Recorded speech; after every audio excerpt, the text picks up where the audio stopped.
Grown Folks Nation. It's your love man here, and it's time once again for the Inside the Album podcast.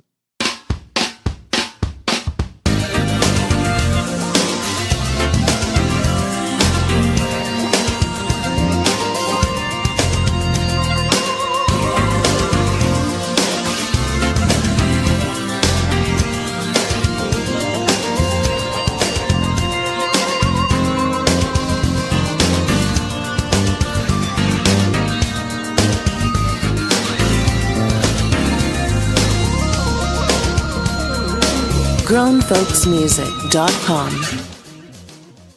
Well, ladies and gentlemen, we are glad to be back once again for this month's edition of Inside the Album. We are focusing today on an album that was released, about a week or so ago, 30 years ago. And the album and the artists and even the production team that we're going to talk about, because they were very important to this process. The artist is, as you know, or probably figured out, Janet Jackson. The album is Control. And of course, we cannot talk about this album without mentioning the work of Jimmy Jam and Terry Lewis, who we actually had the honor of interviewing Jimmy Jam several years ago. So we may throw that link up to that very insightful interview. Of course, I'm always joined by the coolest person that I know from is it the 313? Is that right? The 313, yeah. the coolest what up doe person that I know. And I've had the pleasure of hanging with. Although I must say that she has yet to send me a Fago, but that's so cool. That's okay. We'll get to that. We'll get to that at some point. But it's always a pleasure. DJKKC joining us in the building for the Inside the Album podcast. And again, today we're talking about Janet Jackson and Control, Jimmy Jam and Terry Lewis. We might even talk a little bit about Joe Jackson. No, I'm just kidding. But his presence is actually pretty instrumental to this whole thing, as well as some other things that were going on in Janet's life at that time. So I think what we're going to do, we're definitely going to talk about the music, but KKC, let's start a little bit about, let's just set the stage a little bit, if we can. So we're talking 1986, which, once we get into this era of stuff, I think we can both say that we were pretty well aware of what was going on in the world and around us. I'm not going to put anybody on blast, but I was kind of okay. I'll spill it. I was in high school, so this was like a really, really, really seminal record, just from the sense that you're in high school and something like this comes out, and like they often say, all the cool kids are checking it out. So, your first introduction to Control, what might that have been? I don't remember my first introduction. It would probably just have been radio. And I think it's funny because at that time we had MTV coming up, among the ranks as far as must-see TV for teens. Absolutely. Absolutely. I think, I'm not quite sure if Video Soul has started yet. Yeah, it had.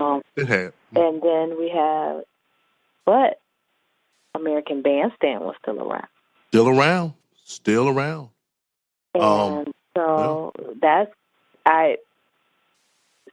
so my introduction to Janet Jackson, other than Good Times, Different Strokes. Oh, yeah. And I had even forgotten about Fame. Oh, yeah. She was, what was her name? Cleo on Fame? I can't remember. Something like that. Something like that. I forgot about Fame, yeah, but I Fame. remember Janet Jackson being on American Bandstand for the previous stuff. Oh, yes. Still wearing the key. The key and she had the flip joint, the little flip hairdo. Yes, yes. And with the feathers. The pink lip gloss, the feather, yes. Yes. So that's what I remember, kind of teenage Janet Jackson. And then, but somehow, because we didn't have cable, but somehow I got to What Have You Done For Me Lately? I did see that video. So it was just a different look. So that probably was my introduction to Control, and then just the radio. Absolutely. The radio playing it, just single after single, because I wasn't yet, at that point, investigating. Well, I'll take that back. I won't say that I wasn't investigating music, but I think that I pretty much just consumed it as it came along on the radio. Sure. I don't think that I was going out my way, but a side note to that is that in 1986, I was heavily into pop music. Oh, Scritti Politti? Scritti. I was a Scritti Politti. I had Steve that Winwood. album. Oh my God, the Woodbees, Perfect Way. Yeah. That album is just it's a great album with the Woodbees, Perfect Way, and The Worker. I can't remember the names of the singles or the songs, but heavily Wham, Tears for Fears, Duran Duran, In Excess, and that had just kind of started my concert going life as a teenager. Because I had just missed Duran Duran's Seven and the Ragged Tiger tour when I became a super Duran Duran fan. And so that pretty much 1986 would have put me in February, oh gosh, telling my age now, would have put me at 14. And so I was just getting a concert life together, although I had seen Prince a few years earlier. Oh, on the Purple Rain tour? I did not make the Purple Rain tour. I saw Prince open up for Rick James. I had to be that was 10, 11 years old. Yeah. Oh, yeah. And was that Joe Louis? Or that was at... It probably was at Cobo Hall. Okay. I don't quite remember. I don't know how I got there. I was kind of... This is a whole side conversation. But it's funny because I guess I was just at an age where my mother or whomever, my cousins, I can't even remember how I got there, but they were going to concerts, and I probably couldn't stay at home alone, so I got to go. And that was that concert started my record purchasing life for myself.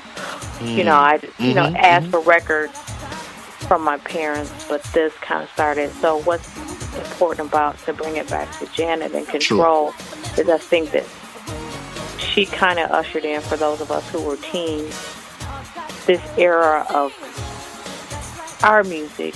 We had listened to, the 80s is when we became teenagers, and that's when we started doing our teenage things, music and concerts and going to the mall and going to skating rinks and things like that. And so she was very much a part of, a little bit older, but still young enough, just very much a part of our coming of age, is what I'll say about Control. It's certainly her coming of age album, but it's ours too, because it just started our life as music connoisseurs and music fans.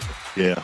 It really did. I mean, I really, excuse me, I really echo those sentiments, because it's true. I know for me, I was kind of in a similar space. I had not started to really actively purchase a lot of my own music.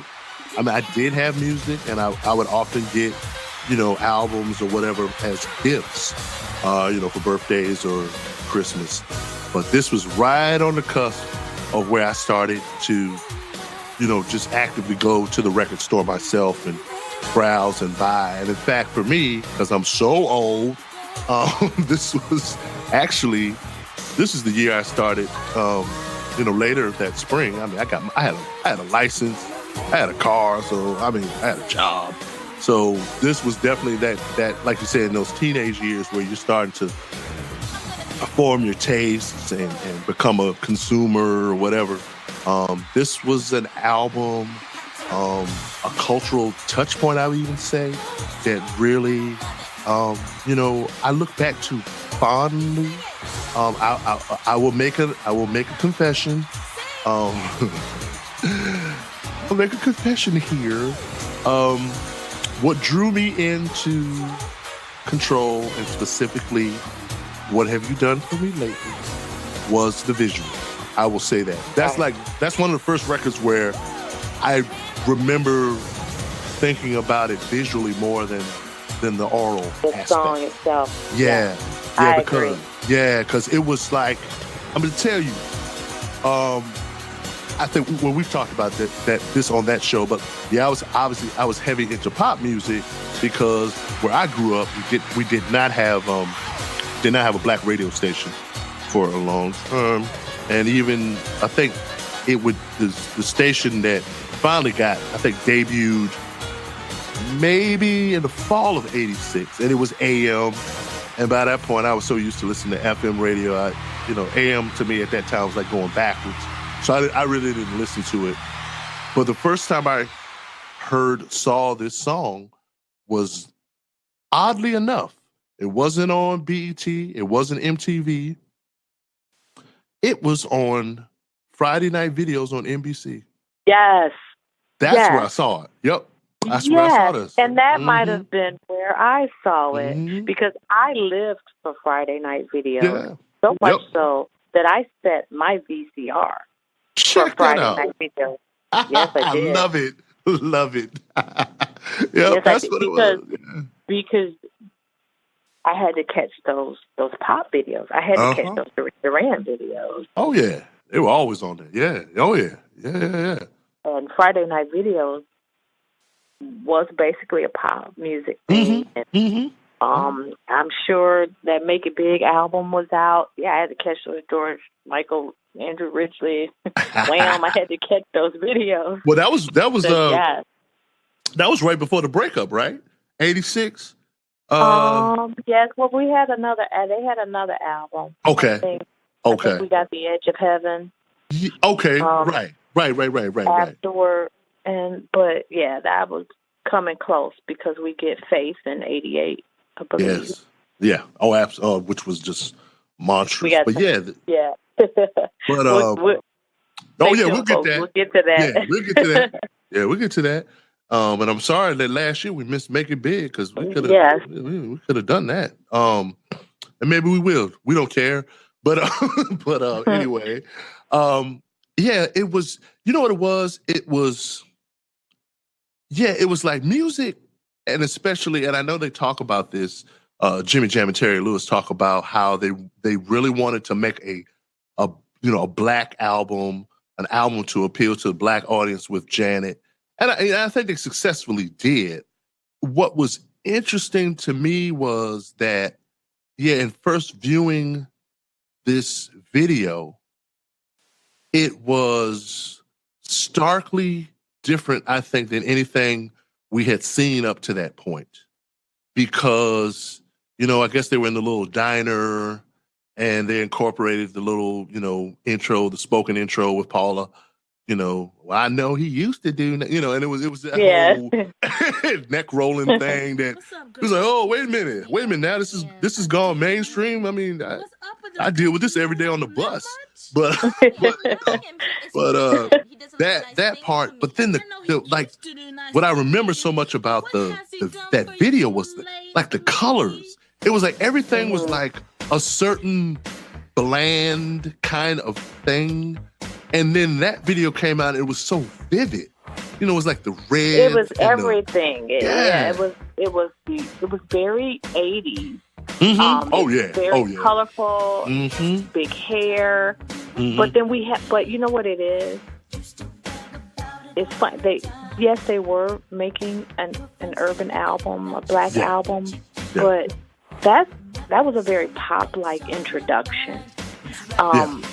with the dance number. Oh, sure. And everything. And I don't think we had seen performing Janet. Maybe we had on Fame. Yeah. And of course, you know, she came out with her brothers on their show, and you know, she'd make these appearances.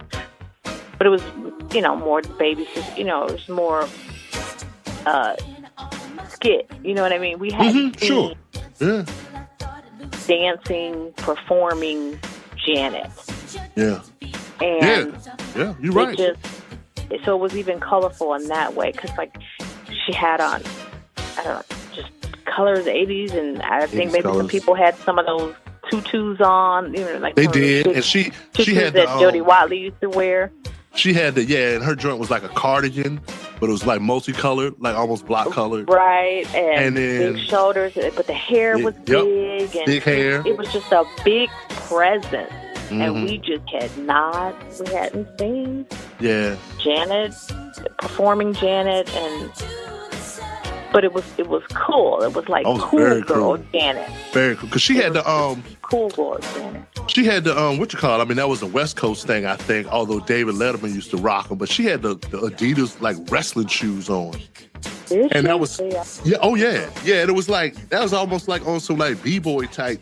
I mean, you know, like that's like she didn't have like shoes on. She had like, you know, it's like kind of. I mean, they weren't tennis shoes. They were kind of. I think they were wrestling shoes. But David Letterman used to wear them with suits. It used to be a trip. But she had them on in the video. I think she had. Let's see, this is bad. I think she had on white ones, and Paula Abdul had on black ones. But I don't know. I haven't watched the video. I haven't seen that video in 100 years. A long time. Yeah, long time. But it was a very, very nice pop introduction for Friday night videos and for MTV. But funky enough for us to embrace, of course. Yeah, because see, that was the other thing I was going to talk about, like the funky part of it, because it did not sound like anything. I mean, to me, like, I mean, I remember just like it was a couple of records in that era that had that effect on me. Like you would hear them, and then you would just like consider to yourself, or just kind of go through your mental Rolodex, and you'd say, that doesn't sound like anything I've heard before. Because it was young. It was young, kind of young sounding, kind of an introduction, if you will, to the coming New Jack Swing. Yeah, sure. It was just our music. I don't even know how to define it. It just kind of for those of us who were young, very young, you know, it just allowed us to claim, because we had our parents' music, so we were coming off of Stevie Wonder and such, and we had Michael Jackson, and but that was a very pop sensibility too. Well, you know, Thriller kind of has everything for you, but I don't know, that it just is something about control. Then as a precursor to New Jack, which definitely said, okay, we have arrived. This is this is the new sound of R&B.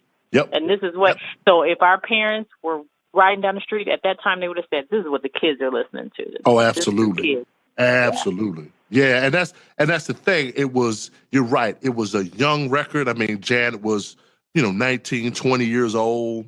When this comes out. I mean, like I said, a little bit older than us, but it just felt like, okay, we've reached the middle of the decade. First part of the 80s, R&B wise, was kind of. I mean, I won't say it was weird. It was adult. It was adult. It was and then mixed with a little bit of new wave. Like you can hear the veterans.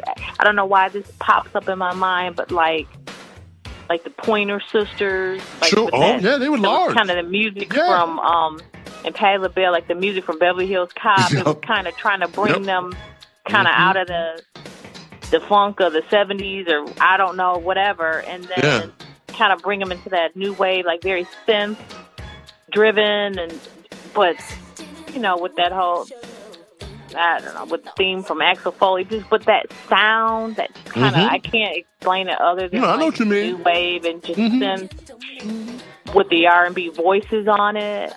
But then, I don't know why "Stir It Up" comes to mind. And that's that whole era. And I mean, that whole Beverly Hills Cop soundtrack. Because the Pointer Sisters are on it, aren't they? And then Patty's on it. And Patty.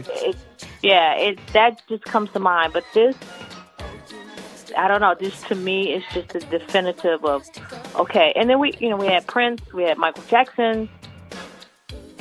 And they were kind of for young artists, but this just, like you said, now we have arrived for the young people. And I think also, too, if we would consider that this was for young people, and the only stuff for young people really, like you mentioned, like R&B wise, it was a lot of veterans and doing stuff with producers and, like I said, trying to get that new sound. And then, of course, we had, the burgeoning hip-hop music. I mean, so, for me, I wasn't really checking for a lot of R&B. I mean, I knew the tunes, and I had people that I liked, but it didn't really match up at that point. In other words, I mean, I'm listening to LL Cool J and Run DMC and whomever else in 1986, early 86. And then this comes out, and I'm like, man, this kind of matches what I like about this music over here. Right, so, on the R&B side. Yeah, it was our parents, prior to that, it probably was our parents' music. Even New Edition came out early, but it was young people doing with an older music. Sensibility. With an older sensibility. And we were finally getting, I don't know, young music. I have no other way to describe it. Just taking ownership finally. And that's when I said that it began. She ushered in us going to the record store and stuff, because we finally had this music that we could have stock in, or for whatever reason our ear liked it. It was just young. I don't even know that we knew we were looking for that sound. I don't even know if we knew we were looking for New Jack Swing, but we were. Yeah. And we totally identified with this, her being young on the video and just a different sound, but not the times sound. How about that? Yeah, I agree. Funky, but it wasn't the time. Right. Oh yeah. I mean, it was definitely, like I said, I think a lot of the success of the album was, and I mean, this happens all the time in art. We can talk about this a lot. Right place, right time, right people. That's just a marriage that was just made. I mean, obviously Janet had a lot to talk about at that point in her life. I mean, let's be honest. This was her third album. Right. I mean, she had a lot to talk about, but, the question could be asked. We're talking about Miss Jackson and it's her album, but the question could be asked, whose coming out party was it? Was it Janet Jackson's coming out party? Or was it Jimmy Jam and Terry Lewis's coming out party as well? Is that like the subplot? Because hadn't they just been fired? Oh, that was... Well, was that earlier? That was about with 4, Prince and stuff, because they wanted to produce their own stuff. So the story goes, I mean, basically that was about 3 or 4 years earlier. What happened was, they weren't supposed to be doing outside projects while they were in the Prince camp. And they had started. And so, the big stuff that really brought them out initially was, SOS Band. SOS, yeah. Yeah, so I think what happened was they took a flight. They were on to Atlanta or something and did it real quick. And it snowed. It snowed somewhere. I don't know if it snowed Atlanta in or they had to get to Dallas. And Dallas was snowed in, but they couldn't make a connected flight. So, they were summarily fired at that point, because this is even before Purple Rain. That's why they're not in Purple Rain in the movie. But the stuff that they were making, I mean, that's why they were experts at saying they could make a black album for Janet, because the stuff they was making was super black. I mean, the SOS Band.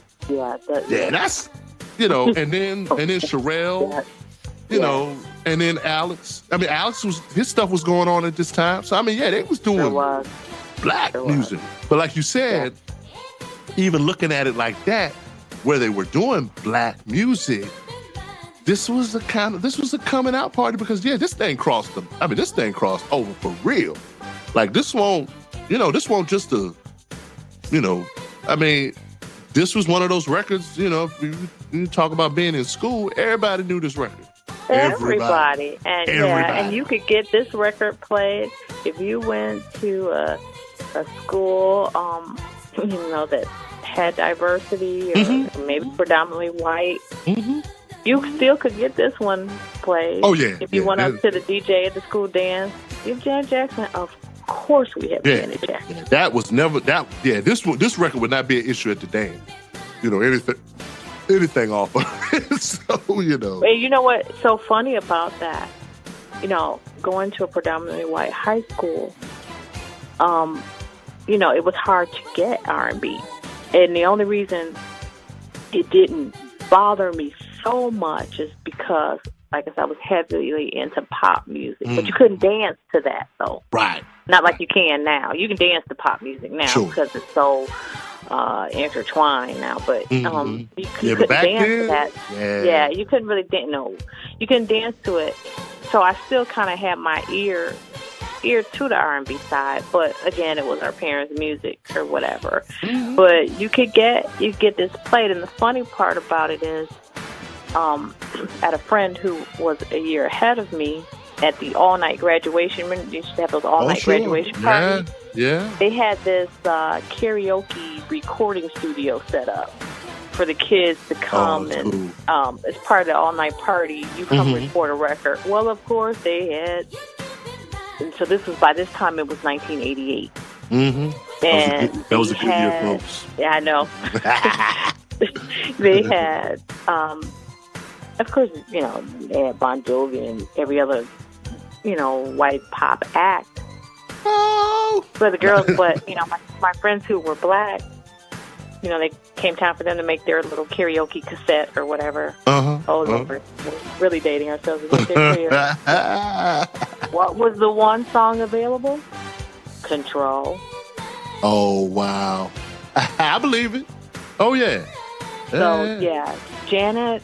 And so this is when Janet, you know, got into a league of her own, because then when you can transcend, and I'm sure there's arguments and feedback about why does being able to cross over equal success? Why can't you be a success in your own right, on your own chart, or whatever genre you choose?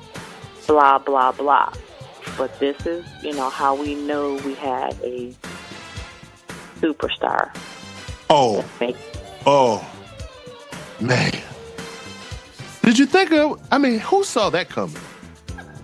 You know what I mean? Didn't see Janet Jackson coming. I'm going to be honest with you. I didn't either. Didn't see her coming. Did not see her coming. I wasn't heavily into the Jacksons. Right. Into Michael Jackson. Yeah. No, I wasn't heavily into the Jacksons. So there was still a disconnect for me. It was Michael Jackson and everybody else. Well, do you know what I mean? Like, it was Michael Jackson, and I don't mean that to be disrespectful, but I hadn't put the two together. Like, Michael Jackson's success didn't make me want to go back and review the Jacksons' catalog, even though I had grown up with the music. It was just Michael Jackson, and to me, he was the family representative and for success. And I just didn't see, even though we saw Janet Jackson on TV, there was a disconnect for me. I didn't see her coming, and then here she comes, and you know, much has been written about the statement she was trying to make about independence and growing up, and I'm here, and I'm an adult, and I have my own voice and my opinions, and you know, got my own mind, I make my own decisions. You know, I'm in control, and I get it, but it just, then we knew, okay, Janet. That's just what I found myself saying. Okay, Janet. Yeah. That's good, Janet. She's still jamming. Yeah, I mean, it really made. Yeah, I feel the same way, because it really made me stand up and take notice. Because like a lot of people, I'm still stuck on Penny, stuck on, Charlene. I like you. I mean, I kind of watched Fame, the TV show, but she even talked about how she didn't really like. She didn't really want to do it. But she was cool on that joint. I mean, that was kind of towards the end of the run. Right, it was of the run, right. Yeah, it was, it was all right. I could never really get with, sorry, Erica. I could never really get with Erica Gimple as Coco, because anyway, I'm not going to talk about Irene. Not going to talk about that, but but yeah, I mean, it was really, the timing was right. It was like just like her just becoming emancipated, a coming out party, like you said, for all involved. And I really want to provide context for folks who may be listening to this, especially if we have some of our younger growns who will be checking this out, which I always love. So encourage, grown is an attitude, folks. It's not an age. So we got younger grown folks out there that's checking this out. Very cool. But I just want to put this into context. So I'll use myself as the guinea pig or standard person or whatever. So we're looking at a record, basically. I mean, the album comes out February 4th, 1986. The first single comes out January 13th, 1986. The last single to be released. Now, folks, the album went 7 singles deep. 7. 1, 2, 3, 4, 5. 1, 2, 3, 4, 5. Right. 6, it just doesn't. 7.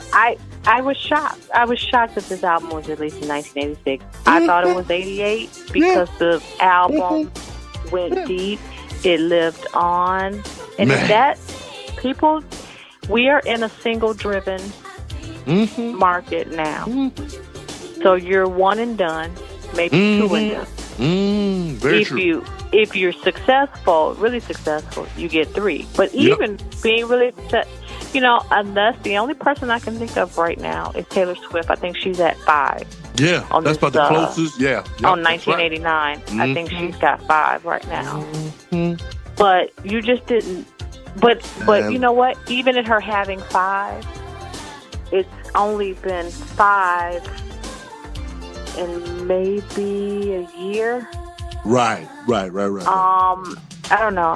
Maybe 1989. I can't remember if it came out in spring of 2015 or if it came out in fall of 14. But so she's got to run with this album. But it's just a quicker 5. This album was a 24-month album that just lived on, and it was so well crafted and so well done. Playable record, likable record that so you could just keep releasing. Well, y'all like that? We got another one. Yeah, we got another one. Y'all like that? We got another one. I mean, and I think Pleasure Principle, which wasn't even officially a single, but it charted on the R&B chart. I think that was just Janet Jackson's gift to young black men. The video. I really just think that was the purpose of, because everyone of a certain age, they reference the Pleasure Principle. The chair, video. Like that's the definitive. Yeah, the chair. The chair. The Guess jeans. Oh, and she had those shoes on, and she had the black ones on. Those black Adidas. She did have them. She did have them on, and I remember that. And I think that, just that was the gift to young teen males in the 80s. The Pleasure Principle. Yeah, because the backwards 1987 shirt. I mean, that was paying any attention. But the album just went on, and don't you miss that though? We're so single driven, and the attention span is so short that it was just I don't know if it was a marketing ploy, but it was genius because it made the album live on and keep selling because people are like, oh, I love Janet Jackson's new one. Oh, that's not new. It's on Control. Well, I got to go buy Control. Right. You know, we're still racking up platinum. Yeah, and it's funny because, I mean, while I did appreciate the video, that's like one of my least favorite songs on the whole collection. Really? Wow. Yeah, I don't know what it is. Love Pressure Principle? Yeah, I just every time I would hear hear it, I'm like, oh, you know, and it's not that I'm a hater. I don't know. It was something about that one that did, but I think I know what it is. I think my it's certain sensibilities that I have. I mean, I've always had these certain sensibilities about music. So I'm not a big fan of like the stripped down, like just beat driven stuff. So, and I'm not reducing that song to that. I mean, some nice stuff happening in there, but like I deal with nasty, but that's not one of my favorites either, because it's like I'm always like listening for, you know, just sort of like the layers and the lush stuff. Yeah. Just like I don't like, as much as I like Teddy Riley's work, sneaking him in here, but I never really liked the beat driven stuff. Like when he would do those breaks in songs and it would just be like down to the beat and down to the drum. Nah. I understand what you're saying. Yeah, we kind of like layers and nuances around here, and I think that would be like a subtle shout out to Brandon Williams. I don't know, he's the first person I thought about. Absolutely. When we say layers and nuances. So shout out to that young man. But I get what you're saying, because nasty is just kind of that one beat. Yeah, it's just you know, which is fine. Yeah, that's cool. Yeah, but it works. But the video makes it. I think the video makes nasty. That is great. You got enough bass to. I think you love the video, and when you listen to it in the car, it's got enough bass. But then at the end, though, it kind of comes alive a little bit at the end. Yeah, that's true. And I mean, like you said, it's so interesting that you bring up the visual aspect, because like with all of them, I love the visual aspect. Now, there wasn't a video for Funny How Time Flies, was it? I don't think so. That might be the only one. I don't know. If it was, I never saw it. So, and I'm not like saying I'm some Janet expert. I don't know if there was a video. Hey, everybody out there, was there a video for? I don't know if there's a video for. I don't think so. But that's you know what's funny about What's funny about that? What's no pun intended. I know, no pun intended. What's interesting about that song? I kind of like line that song up with like that song is like oh well, yeah, certainly, yeah, harmonically, oh yeah, it's definitely a nod to that.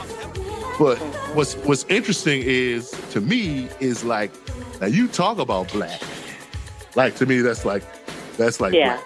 And the reason I say that, that's black.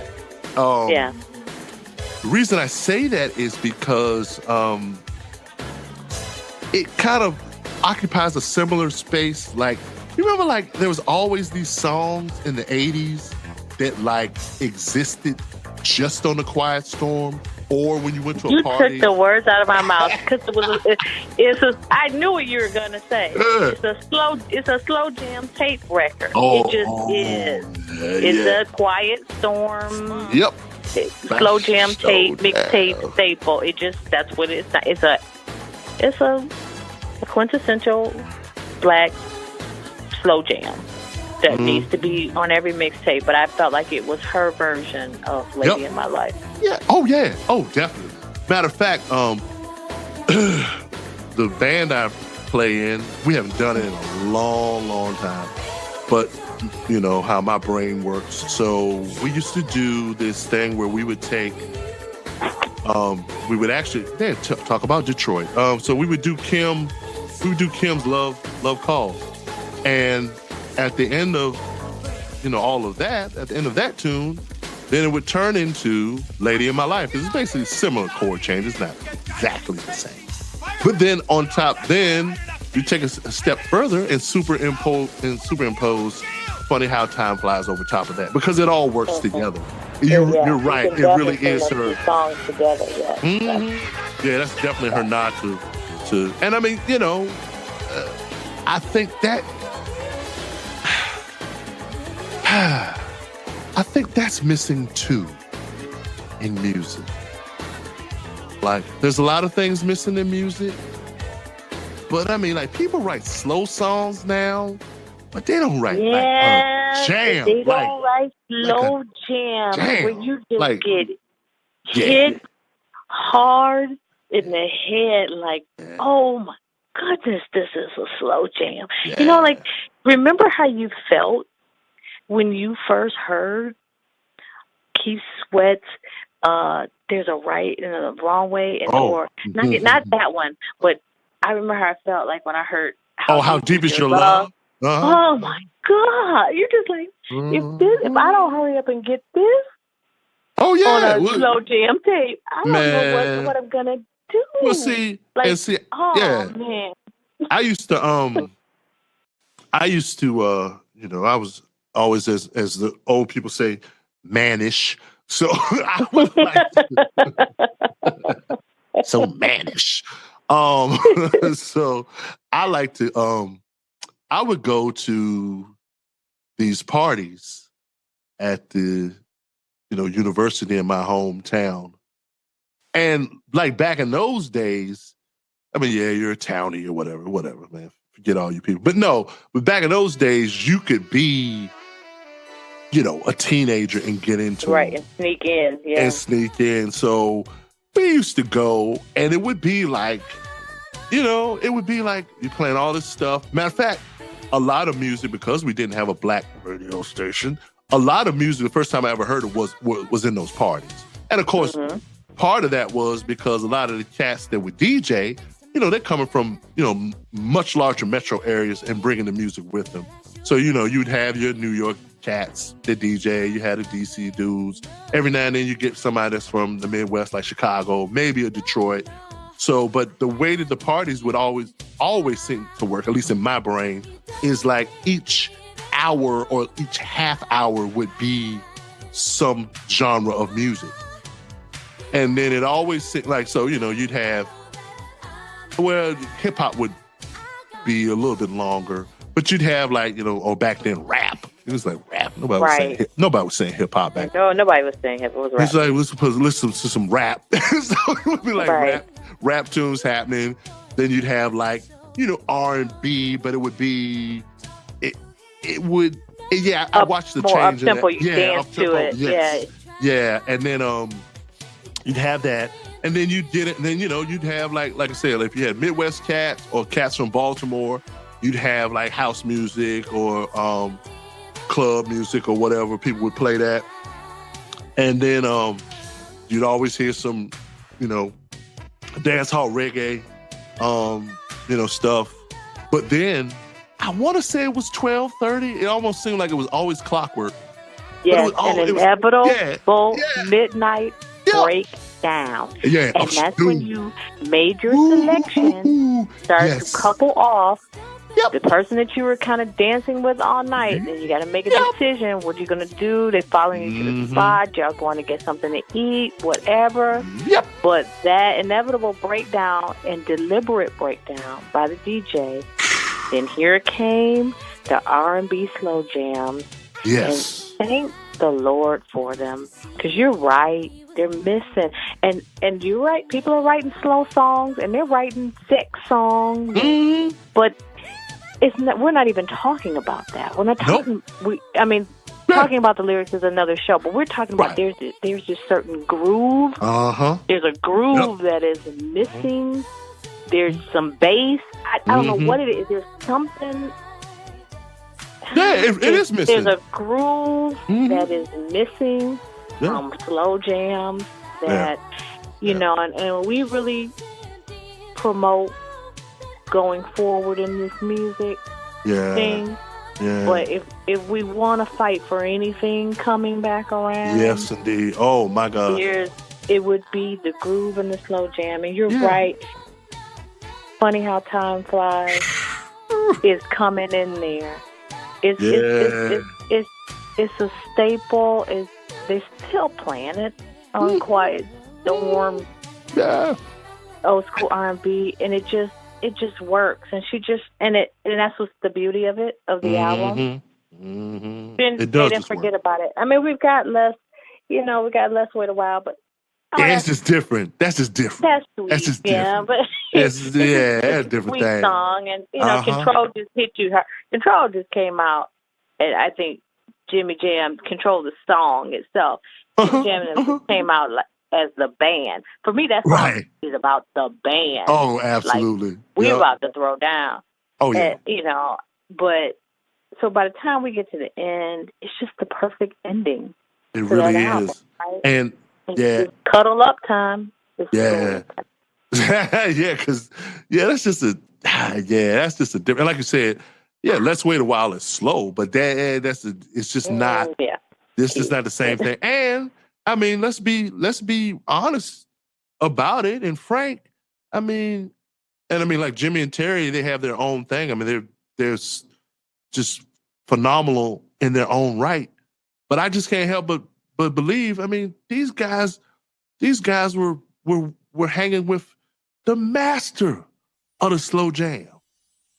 I mean, you ain't no way in the world you gonna play and be on tour with Prince and record and not get some of that. I mean, it's just, and I mean, that's a whole nother, that's a podcast. But they put a little more funk on it. It's a different thing. A little bit funkier. Yeah. And I dare go as far as to say that this introduced us to sexy Janet Jackson. Because, those songs just got sexier after that. Oh, she just got really liberated. You know what I'm saying? As we go forward in her slow songs, what she's willing to whisper and say. And, by the time we get to... don't say it. Don't say it. Please don't say it. Anytime, any place. Oh, that one, but I was on Rhythm by Nation. By the time we get to that. I was on that whole, it's three of them that go like back to back. Yeah, it's Lonely, Come Back to Me, and shoot, I can't think of the other one. Yeah. Aren't they interwoven? Yes, they are. Is there a break? I don't think there's a break. They kind of just go into each other. They sure do. And it is one of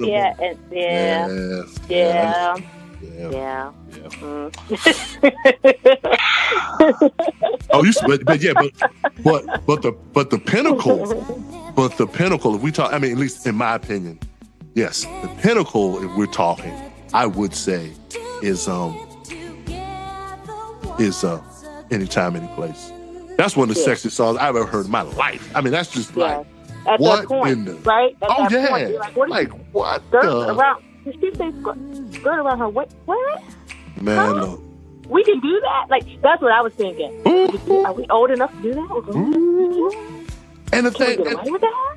And the thing about it is, that song was, what always intrigued me about that song is like, that's like the perfect match, like musically and lyrically. I mean, they're both sensual. And you just go like, hey, what was y'all on that day? Tim, those are what you call grinding records. You know what? I have no other way to describe it. But that's really what it is. And that's, you know what? That might be the reason that these folks can't write these songs. Because... I mean, they got them, and these songs are as nasty as they want to be. And they got enough to be grinding records, but they're still not slow jams. It's just something balance. Yeah, right. Well, I guess what I was alluding to is that when you talk about the blue light in the basement, or you're at the school, whatever, and the grinding thing, well, see, that alludes to a certain amount of restraint. And see, that when you have tension in life or even in music, you got to work around that tension. And now, because everything is so whatever, there's no tension set up. Because if you could That's an excellent point. Yeah, if you could just go straight to it, where's the mystery? Where's what's gonna, I don't know, but Well, you know what Silk said? Silk said something interesting, and we're going to talk about Silk in our future podcast at the end of the month. But Silk was saying that, you know, we've had the songs, you know, that they've had. Oh, sure. You know, Lose Control. Come on, somebody. Meeting in my bedroom and everything. But, you know, Big G said, he said we just thought it was time to bring the foreplay back. And that's what you're talking about, really. It's exactly what I'm talking about. And, you know, it's funny that you mentioned that because, I always dream in my head, always in my brain. Musicians, I think musicians always want to be comedians and comedians want to be musicians. But I don't know why that is, but like always in my head, like if I were a comedian, I would talk about like, that would be part of like my act, my set. Like I'd have this whole bit on talking about foreplay. And I said, you know, and, you know, of course, me, I'm coming from I'm the self-deprecating school. So I'm more like, you know, I'm Rodney Dangerfield, you know, Louis C.K., you know, all these people that just, you know, they just get up on stage and make fun of themselves. But, you know, my whole bit was based on like, well, yeah, I'm not that, you know, I don't have a whole lot of prowess. So, I mean, I'm joking. I mean, I don't know. But my whole thing was like, yeah, but the song set you up though. Yeah, it's like if you had a bomb playlist, right? I'm the king of foreplay, and it's like, hey man, my foreplay is like it's like not even a couple of hours; it's the whole week. So it's right. If you've got the right playlist, I see that it's a whole art to that. It is because that's where music comes in, and as we were talking about this being. You know, funny how time flies being quintessential black slow jam, mixtape, whatever. You know, I used to name my tape. What? Do you have any of them?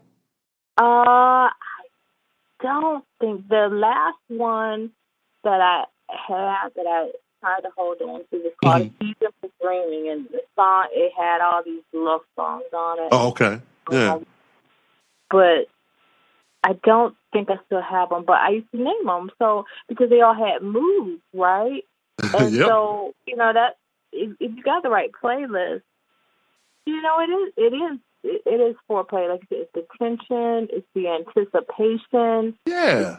It's construction. You're building a building from the ground up, and its foundation is, you know, you eat into it. But like you said, now we're on the top floor, you know, so fast.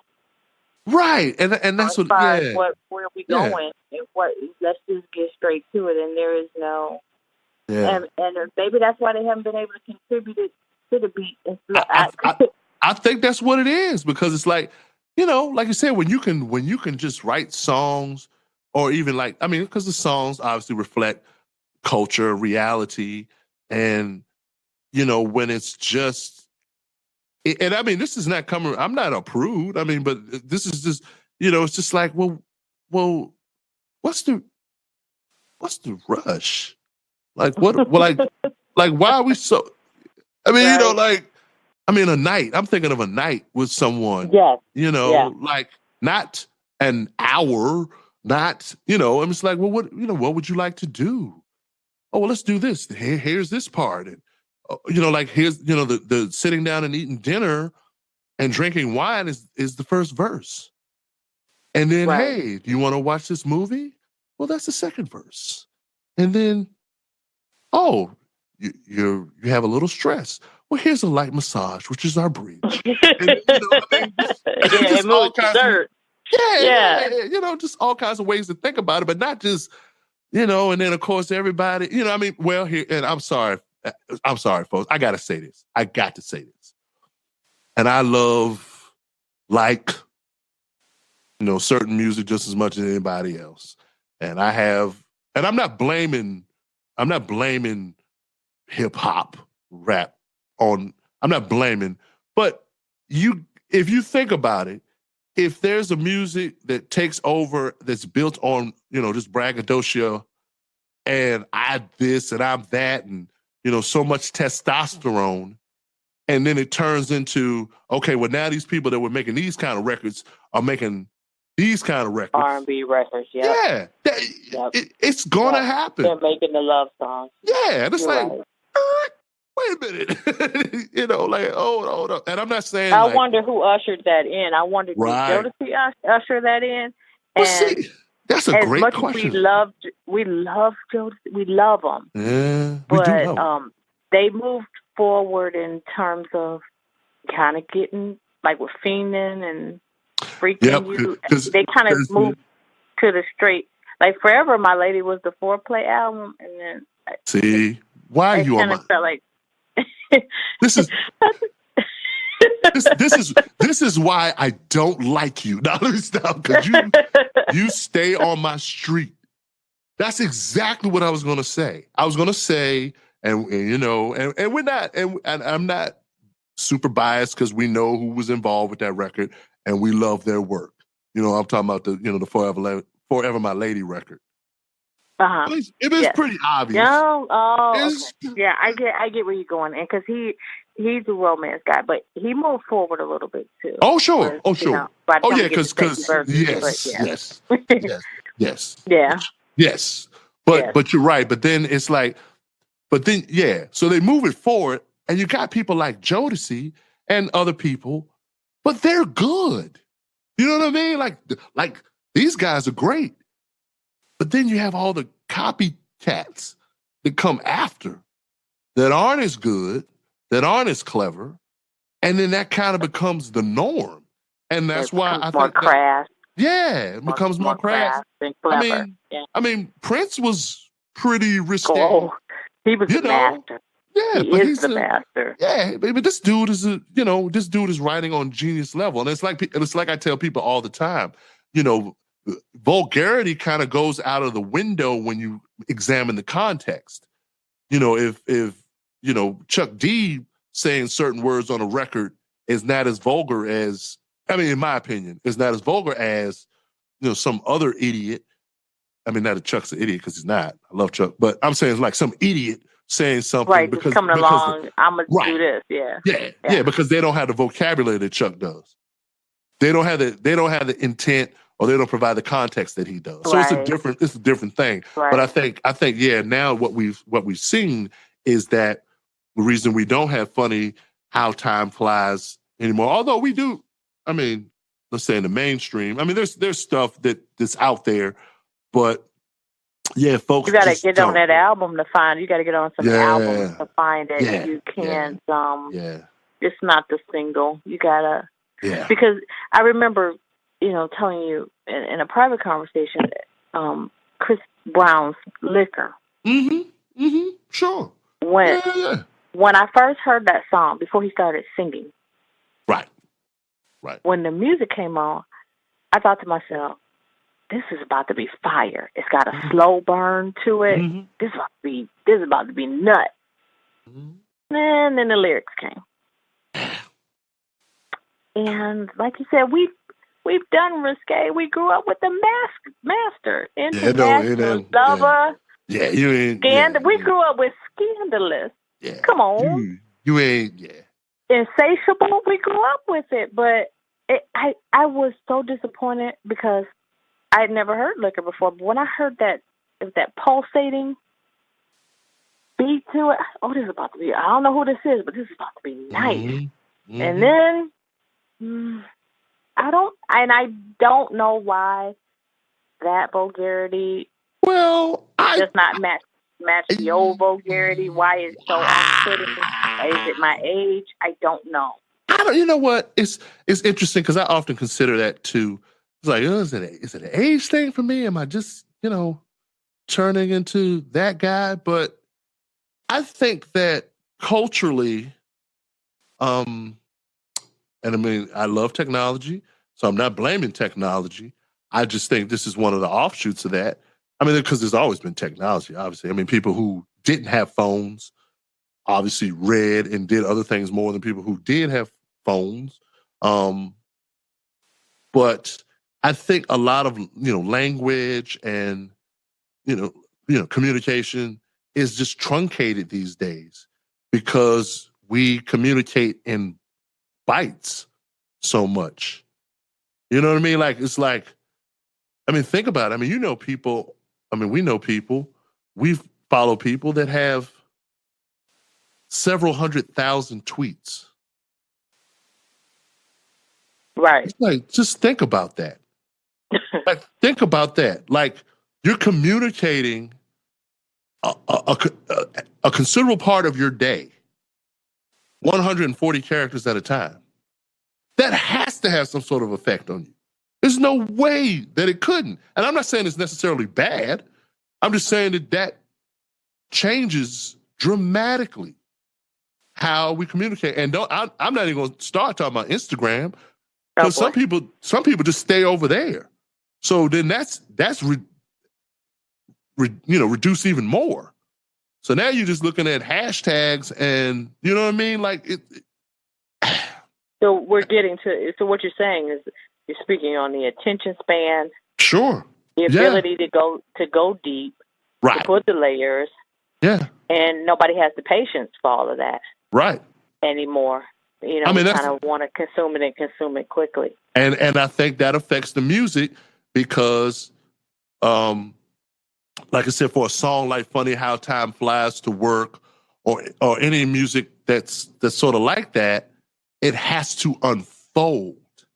And when you don't have the patience for something to unfold, it's just, it's lost on you. Uh-huh. Yeah. Mm-hmm. Sure. Good point. Yeah. It's a great point. Ranking for you. What's your favorite song off Control? Favorite song off Control.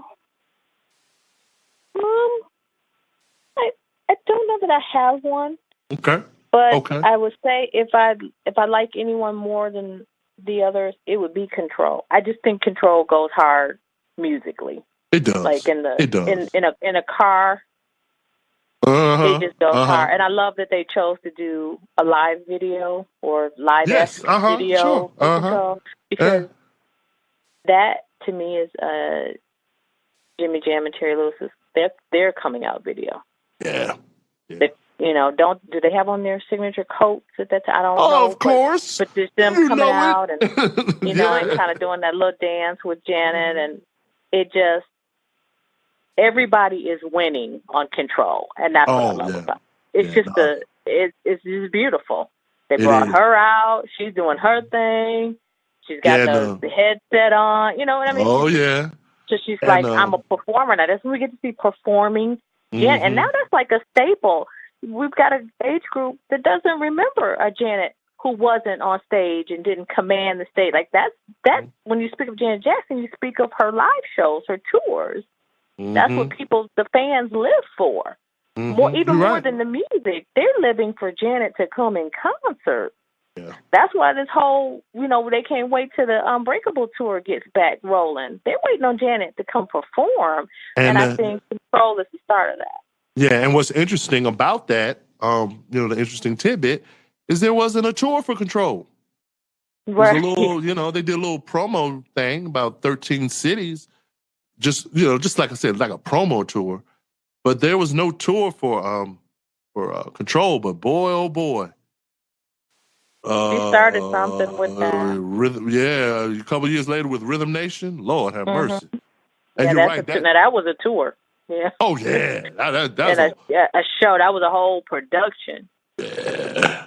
And we'll talk about that someday. When she moved into, I think that's just when she moved into. She was a superstar. I was a superstar. But not only that, but I'm a performer. For me, that's when she's like, she solidified. Like, okay. Got a glimpse of that in Control, and then it's just like, okay, she just kind of changed for me, when I think of Janet Jackson, honest to goodness, I don't think of the recording artist. Right. You're right. The performer. You're right. And I don't know, I ain't trying to star nothing, but, she might have. And he probably took notice. Run for the money? He probably took notice because he was just coming off, the Bad World tour. And, here she comes with this Rhythm Nation thing. That thing, man, shoot.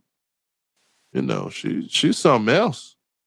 Yeah, her performance, I can't say anything about, and I've never seen her live, but I hear the stories, and like I said, I know her diehard fans. They come for that for that show. She's at the point now, not just because of her age or whatever, but she's at the point now she doesn't have to release music. They're coming for the show. And if she wants to introduce the music at the show, that's great.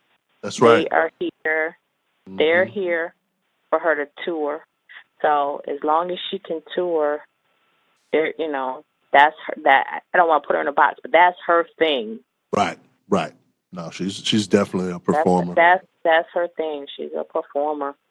But it is but if we don't have anything else to introduce people 100 years from now to Janet Jackson, we don't have the videos she's not on gonna be on tour. Right. Then I would say we would put Control in a time capsule. Yeah. And that would be her definition. Yeah. Yeah, I agree. I mean, clearly she had lots of monster recordings after Control, but none of them, it just, if Control didn't work, I just don't think. Would have hung it up. Yeah, I think. Yeah, I just don't think it was going to work. Recording artist. Yeah. Yeah. I think she would have stopped. Yeah. And just been acting full time. Mm-hmm. Yeah. She's very. I think she's a great actress. Actually, I mean, I think she does. So it's great that she has all these talents, and that but it made you forget she was an actress. I know, which is hilarious. It became Janet Jackson, performer, entertainer, and her records, right? Because her records dominated the 90s, correct? Oh. Late 80s and 90s, her records dominated. And so by the time we get to like Poetic Justice, like I had a brain fart. Yep. Like she's gonna be in a movie? Like I had forgotten about Penny and all that other stuff because she was ruling the world, the music world. And so that, like you said, Control popped all of that off. Yeah. Oh yeah. Yeah, so because if it hadn't worked, because you've got these nowadays, who do you have like that besides the Taylor Swift? And this is not a commentary, folks. Please don't start calling about Taylor Swift. She's not any good, but we're not talking about that. We're just talking about level of success. Right. Who do you have now that does not have to act on the side or something to get this money? That's a great point. Who do you have that can just sell their record and just live off the music? Who do you? I know the person I can think of is Taylor Swift. Because everybody else, even the people that fall into the Taylor Swift category, they got side hustles acting. I mean, Demi Lovato. That's the word. Selena Gomez. Side hustle. Yeah. Because now these artists are manufactured to do it all. When they come in the gate. It's understood, okay, we're going to be on this show, or they come from a show, and then, okay, we're going to let you do an album, too, and we'll see how, and if you do well in the music, then there'll be a second and third album, but it's always a combination package. So who do you know, modern day, in any genre, who can just do music? And Janet Jackson was at a place where we forgot she was an actress, because she just was running the music thing. So we've got really there's like really two. This will probably happen the more of these that we do, but I'm just sitting here, I'm like, man, we got two monster takeaways from this discussion, and they're kind of related, but it's like, one, we talked about the slow jam thing and why, and ideas around why that doesn't occur like it used to. And that's, like I said, we're both forward thinkers, but there's stuff, that places we've been that we need to revisit and bring forward. So that's prime for that. But I was just thinking when you were talking, the other takeaway is, or the other thing to consider, why is the music not enough? Why is it not enough? We could have another whole week-long conversation. I think it's because of the model, because they're not making any money anymore. There's the artistic side, that we could get on our soapboxes and because it doesn't sound good and they're not making quality music. Well, whatever. It's not for us. Right. You know, so that's all subjective. The young people like it, so okay, successful. But I think the bottom line is the money. The money. And it's part that because they're not doing it on a level where all you want to do is hear from them musically. And I think that's what you were alluding to. Okay. Like Janet. Like, we didn't need Janet to be in a movie. No, the music was enough. Poetic Justice just because. Yeah. we didn't need her to be in a movie because she was throwing down in the music part of it. So I don't know if there's anybody out there that we just want to hear from music that is so good that we don't want them to take time to do anything else but feed us their music. Yeah, and the other part of it is they're not selling, even if it is really good. You know, even with Taylor Swift, you know, she was quick, you know, to talk about, was it Spotify or whatever, penned that letter. You know, as much as she's selling, as many units as she's moving with 5 singles, it's still not going to be enough. So she still's got to have a perfume and some clothes and some other things. That's true.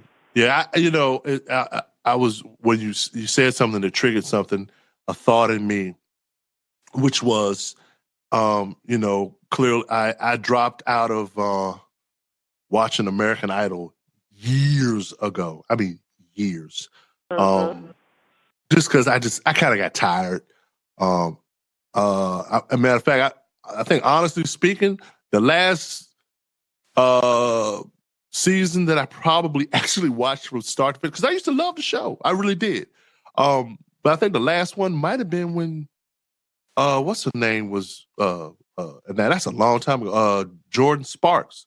So we're talking about, I might have dropped out 10 years ago, or whatever it was. But what made me think about that show, and what made me think about, what you said that triggered that for me was, I don't know if you saw the clip. There was a clip circulating yesterday.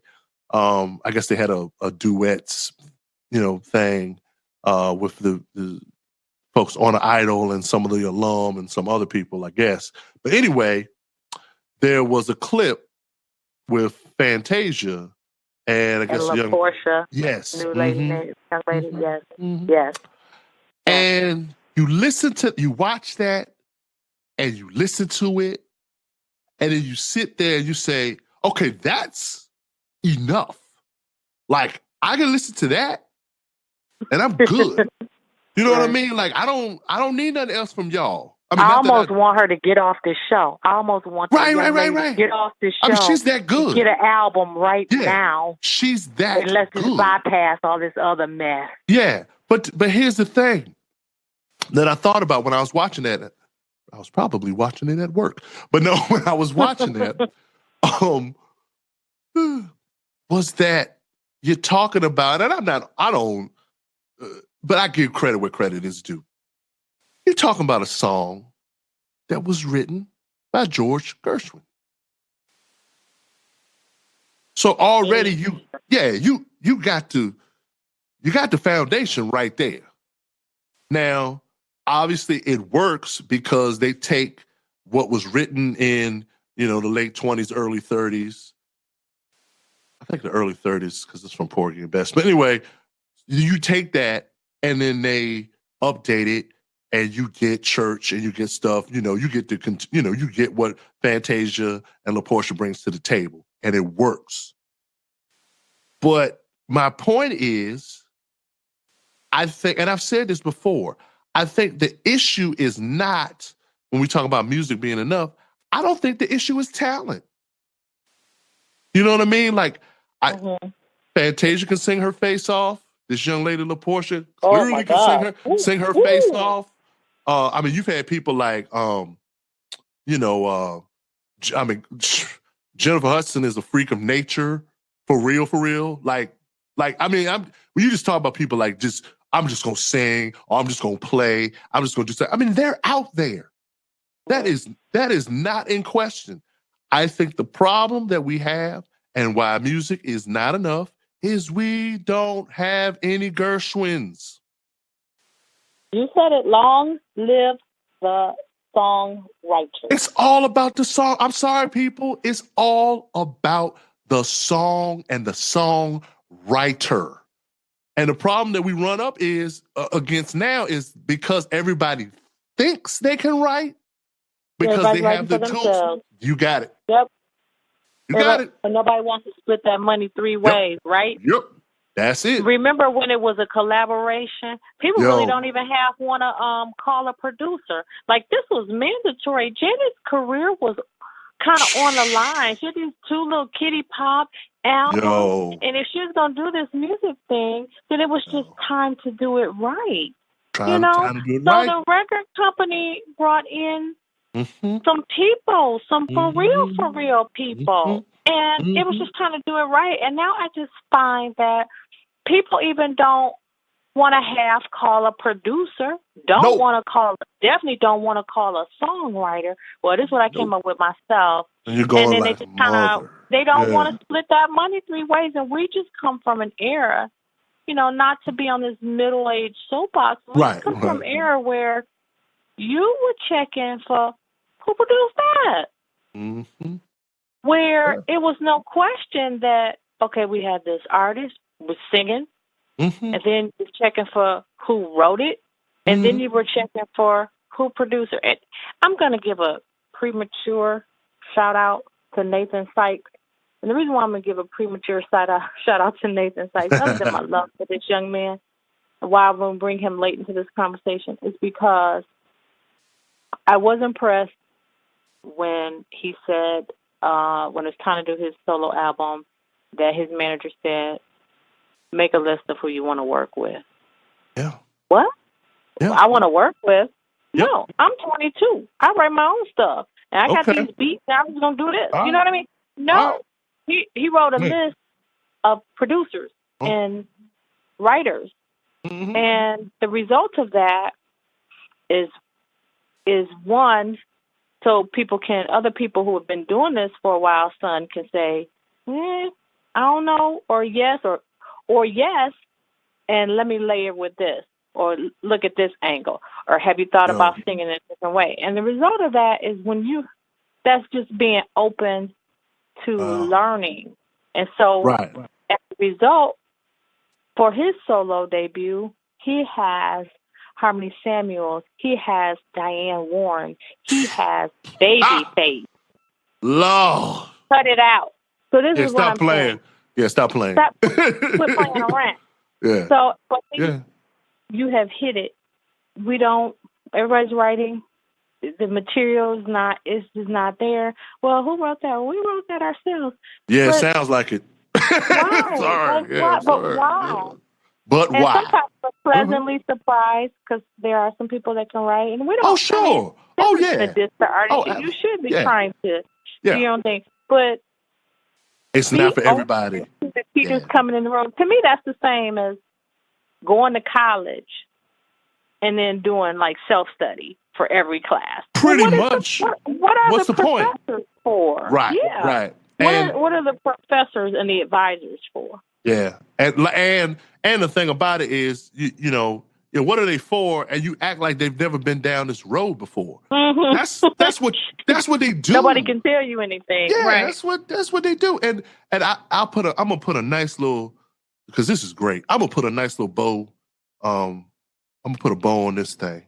The other day, and it's old. You can watch it. I was a little jealous because I don't have Showtime, and my friend has been watching this the latest Spike Lee documentary on Michael Jackson. It's all related to Janet, people. And so, he was watching it, and he was telling me about it, and I'm getting so jealous because Off the Wall is like my favorite album ever. Not only for Michael. I mean, it might not be it's up there. It's in my top 5. It's not my favorite album. But anywho, I'm even going to skip. I'm going to skip, 10 years in the future or 8 years in the future, and to an album that I didn't even, like, when it was even out, I wasn't even, like, really checking for. But now I realize that the bar was so high that this album's great, but I didn't even notice it because everything else was so great. but I watched and it's old. It was on like, I don't know, 5 or 6 years ago on ABC, but they did a whole, small documentary on Bad, which ain't one of my favorite Michael Jackson's records. It's not. But to sit there and to listen to people talk about the process, this is how it relates to what we're talking about. They talked about the process. They talked about what they did, who worked on it.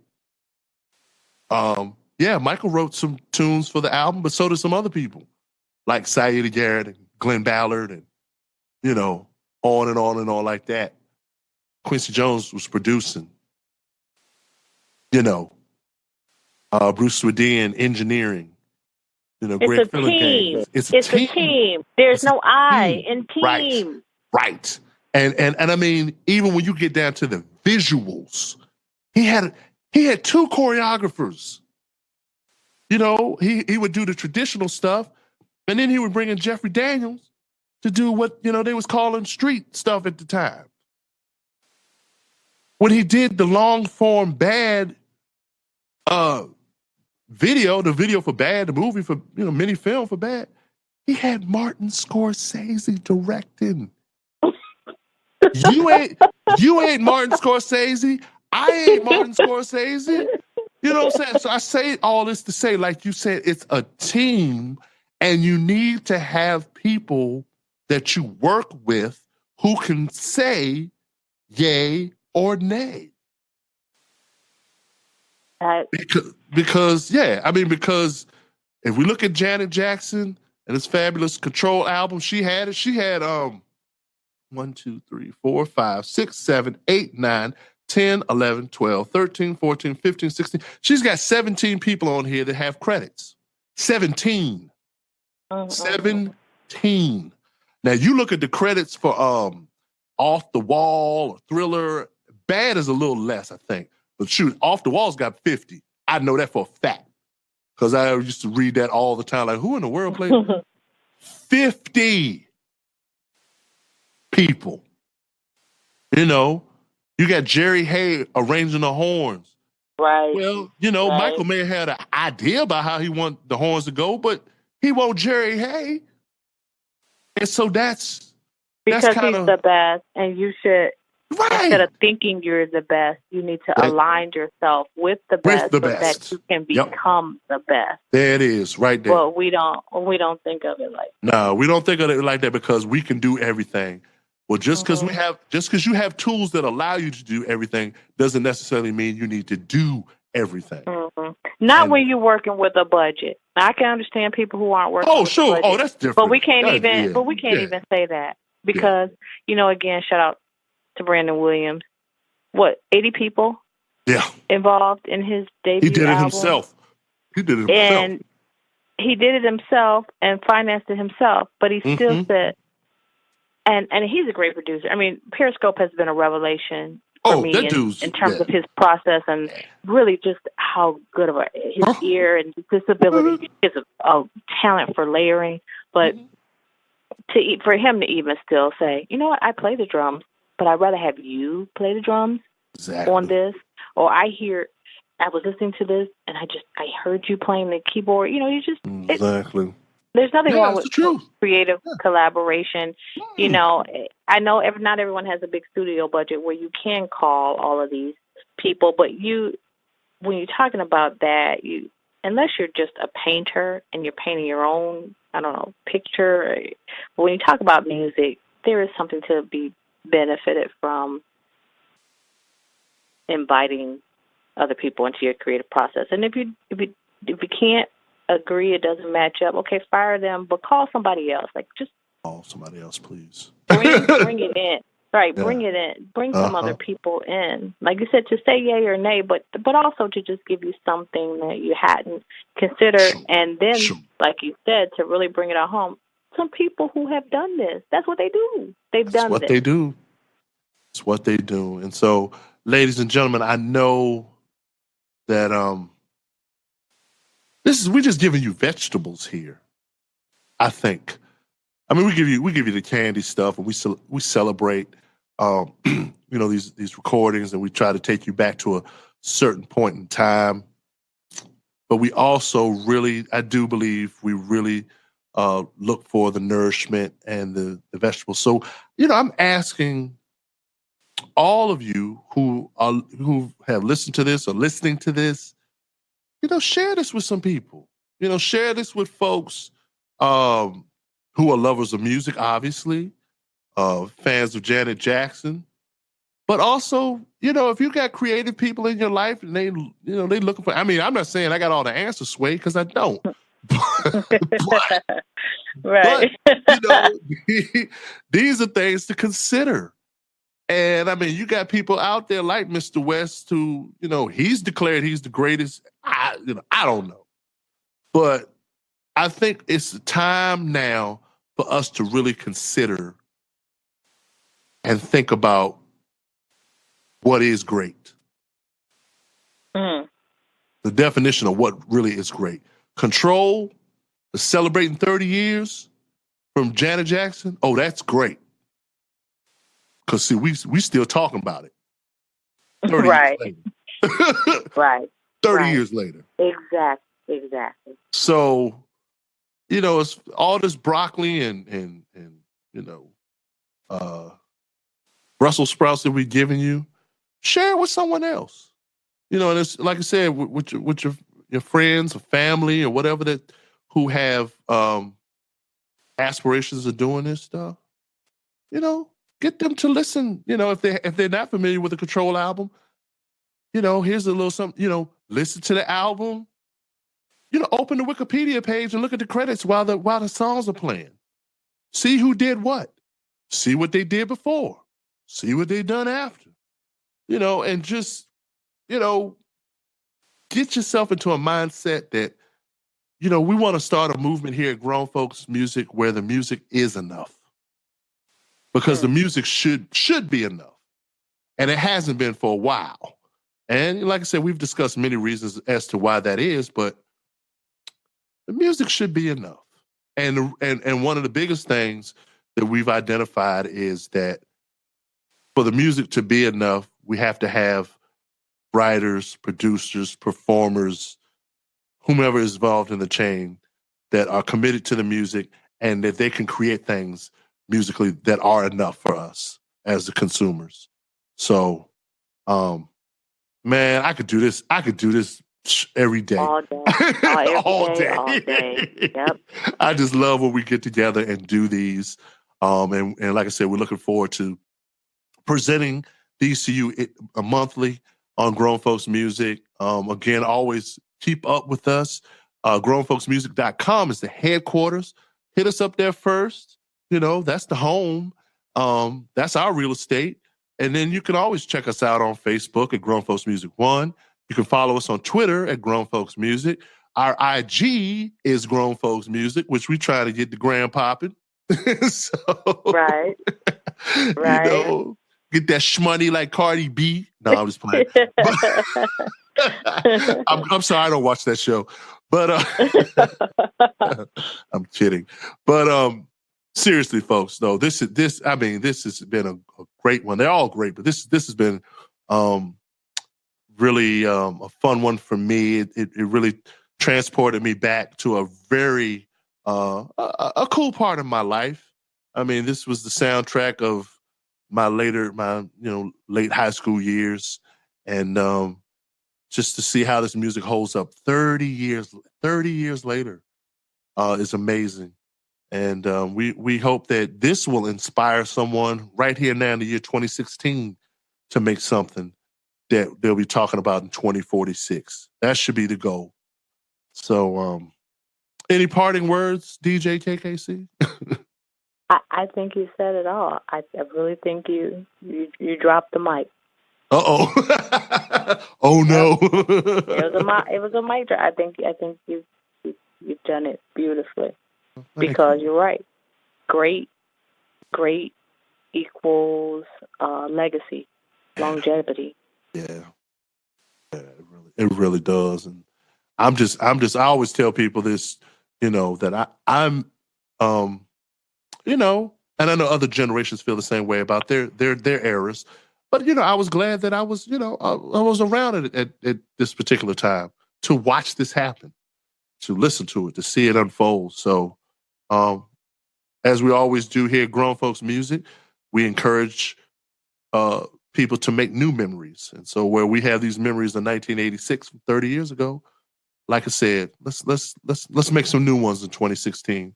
And one of your newest memories would be the time you spent with us here on the Inside the Album podcast.